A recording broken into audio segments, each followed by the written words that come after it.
Bienvenue dans cette capsule vidéo consacrée à l'option SI-CIT, Sciences de l'ingénieur, création et innovation technologique proposée aux élèves de seconde du lycée André Malraux de Béthune. Deux approches différentes mais complémentaires vont être menées pendant cet enseignement. En sciences de l'ingénieur, nous serons sur une approche recherche et développement. On part d'une problématique précise.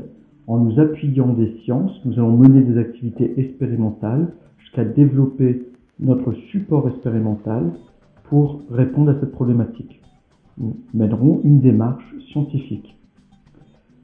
Pour la CIT, l'approche sera plutôt celle de l'ingénierie design. On part d'un cahier des charges et on va mener des activités de projet jusqu'à la matérialisation de la solution. Nous sommes dans ce cas dans une démarche de créativité.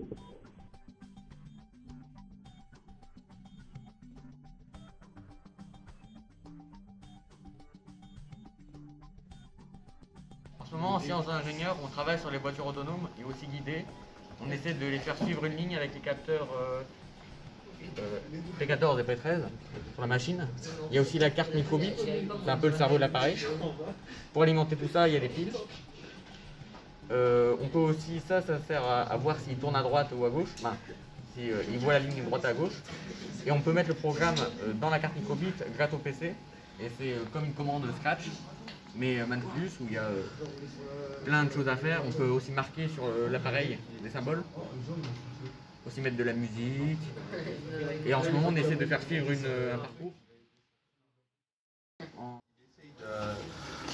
De se diriger dans une direction en fonction de s'il détecte un seul capteur, les deux ou aucun. Quand il en détecte aucun, il se dirige dans une direction.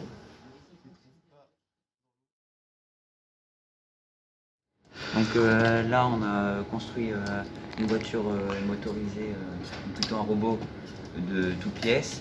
Et le but, ce sera de pouvoir le contrôler, le diriger grâce au téléphone, donc à l'application Arduino. Donc on pourra se connecter grâce au Bluetooth. Et voilà. Le robot en Bluetooth et faire tous les parcours.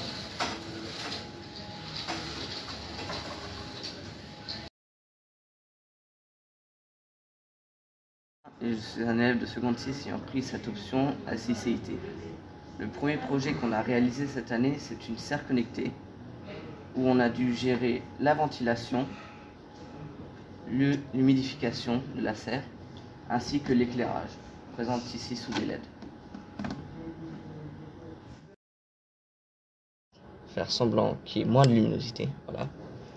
Les LED se sont activés et elles se désactiveront lorsqu'il y aura assez de luminosité présente.